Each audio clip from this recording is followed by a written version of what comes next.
1 जनवरी 2026 को कर ले यह 5 उपाय, तो आपका पूरा वर्ष 2026 सुखमय और सफलता से परिपूर्ण बीतेगा।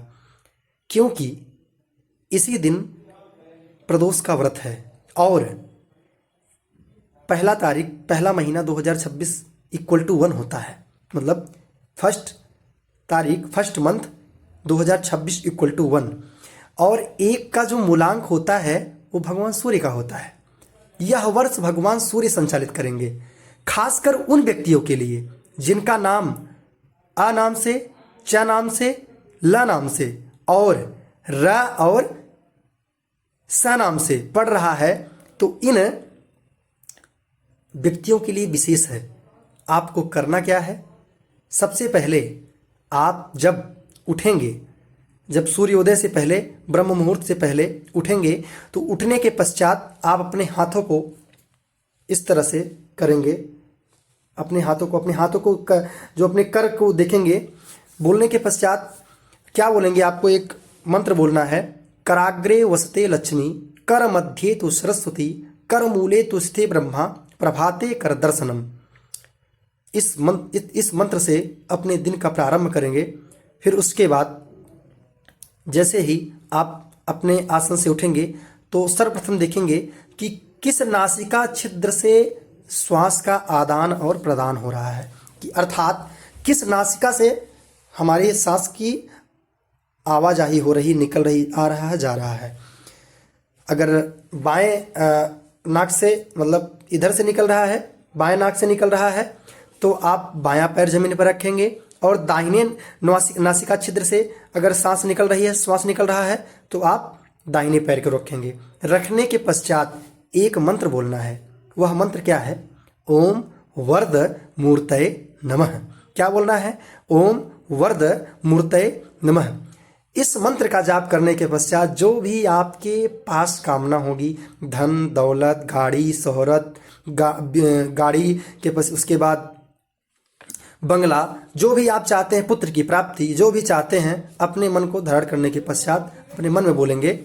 जो भी एक बोलना है आपको, बोलने के पश्चात अपने दिन का प्रारंभ करेंगे। 100% काम करेगा। फिर उसके बाद 2 हो गए, फिर तीसरा आपको बता रहे हैं। एक आप तेज पत्ता ले लेंगे। क्या लेना है आपको? एक तेज पत्ता ले लेंगे। इस प्रकार से एक तेज पत्ता ले लेंगे। ये आपका एक तेज पत्ता है। तेज पत्ता लेने के पश्चात अंदर की तरफ से एक हरा पेन लेंगे। ठीक है? हरा पेन लेने के पश्चात उस पर लिखेंगे जो भी आपकी कामना होंगी, जो आपका विश होगा उसको लिखेंगे। जैसे आपको गाड़ी चाहिए तो लिख देंगे कि इस वर्ष हमको गाड़ी चाहिए। नीचे लिखना है thanks universe, thanks universe, thanks universe. लिखने के पश्चात आपको इस तरह से मोड़ देना है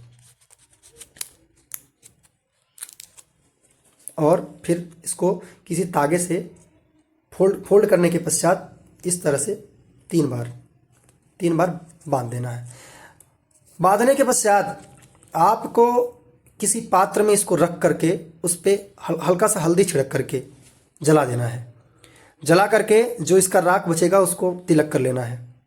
तिलक करने के पश्चात जो भी आपके अंदर कामना रहेगी, उस कामना को आप, एक कामना को बस अंदर से रखिएगा।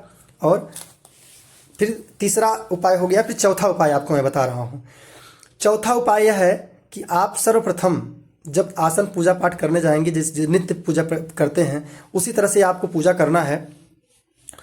सबसे पहले आप पीला, उस दिन आप पीला वस्त्र धारण करना है। पीला वस्त्र इस तरह से आपको धारण करना है। पीला वस्त्र धारण करना है, चंदन लगाना है, पीला चंदन लगाना है। और चंदन लगाने के पश्चात आपको श्री भगवान का सबसे पहले विघ्नहर्ता गणेश का ध्यान रखना है। ओम श्री गणेशाय नमः क्या बोलना है? या किसी मंदिर में भी जा रहे हैं तो ओम श्री गणेशाय नमः यह बोल करके अपनी पूजा का आरंभ करेंगे। और फिर क्या करना है? आपके जो इष्ट देवता होंगे उनके ध्यान में मग्न हो जाना है। ध्यान करने के पश्चात जैसे बोलेंगे, क्या बोलना है? जैसे कि भगवती का ही ध्यान कर लीजिए। तो आदि जगदम्बा, आदि सरस्वती, आदि दुर्गा। जैसे कि अगर आपको विद्या चाहिए तो क्या करना है?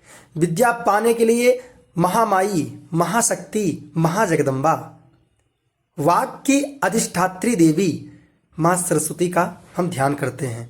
ओम सरस्वत्यै नमः, ओम सरस्वत्यै नमः। इस मंत्र का जाप करते हुए जिसको विद्या की प्राप्ति चाहिए, जिसको नौकरी चाहिए, माँ सरस्वती का ध्यान रखेंगे। और उसके बाद जिनको भी लक्ष्मी की प्राप्ति हो, जिस धन से परेशान है, जिनको धन चाहिए, उनके लिए है माँ आदि अधिष्ठात्री देवी, आदि जगदम्बा, महामाई महालक्ष्मी, माँ लक्ष्मी जी का ध्यान करेंगे। ओम महालक्ष्मी नमः, महालक्ष्मी नमः, महालक्ष्मी नमः।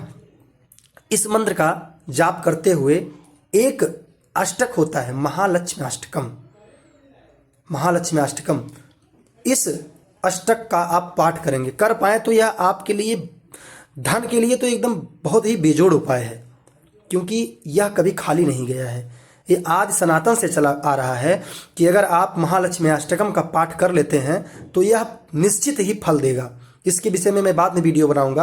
हालांकि अगर आप पाठ कर लेते हैं तो यह उपाय बहुत ही कारगर होगा। उसके बाद ये हो गया आपका। फिर एक और उपाय है आपका, लास्ट उपाय है। आप शाम की बेला होगी, जब लास्ट संध्या होगा, जिसको गोधली बेला बोलते हैं, ऐसे स्थान पर आपको जाना है, ऐसे स्थान पर जाना है जहाँ कोई हो ना, सुनसान जगह हो, खासकर चौराहा हो तो बहुत उत्तम है। वहाँ पर आप चौमुखी दिया जलाएंगे। किस तरह से जलाना है? घी हो तो उत्तम, नहीं तो तिल का तेल और उत्तम। आपको उसमें 4 लौंग डालना है, 4 लौंग डालना है। 4 लौंग को चारों तरफ से रख देना है और फिर उसको जला देना है। जलाने के पश्चात उस दीपक का आप चारों तरफ से घूम जाएंगे और एक बार आपको बोलना है कि आप जिसे चारों दिशाओं को ध्यान रख लीजिएगा कि 4 दिशा 10 दिशाएं आपको चारों तरफ घूम जाना है। 10 दिशाओं का आवाहन कर लेना है। संध्या बेला रहेगा, उस समय आपको जो भी आपके अंदर कामना रहेगी उसको मना लेना है। यह एक तांत्रिक प्रयोग है, वो इन्हीं व्यक्तियों को करना चाहिए जो करने में सक्षम हो, जो पूजा पाठ करते हैं। बाकी आपको हम 5 उपाय बताए हैं। 5 उपाय में से आपको अगर एक भी उपाय कर लेते हैं तो आपका पूरा वर्ष उत्तम जाएगा। इसीलिए हमने 5 उपाय का प्रयोग बताया है कि आप कोई न कोई एक उपाय कर लेंगे जरूर। आपको यह उपाय तांत्रिक उपाय है और जो भगवती के उपासक होंगे वह उपाय यही करेंगे। खास करके उनके लिए यह उपाय है कि आप चौमुखी दीपक जलाएंगे। दीपक जलाने के दीपक में आपको चारों तरफ से आप लौंग रखना है। लौंग रखने के पश्चात आपका जो भी विष रहेगा, धन चाहिए, गाड़ी चाहिए, पैसा चाहिए, वैभव चाहिए, पुत्र की प्राप्ति चाहिए, पत्नी चाहिए, या हमारे पारिवारिक जीवन में पति पत्नी के बीच में संबंध अच्छे नहीं है, पार्टनर चाहिए, तो यह उपाय बहुत ही उत्तम है। यह 5 उपाय कर लेने मात्र से आपका पूरा वर्ष सुख से पूर्ण बीतेगा। यह हमारा पूर्ण विश्वास और गारंटी है। अगर आप कुंडली दिखवाना चाहते हैं तो आप हमसे संपर्क कर सकते हैं। हमारा नंबर है 70 84 30 33 53। आप इस पे व्हाट्सअप करिए, हम आपका कुंडली देख सकते हैं। जय जय सिया राम। राधे राधे।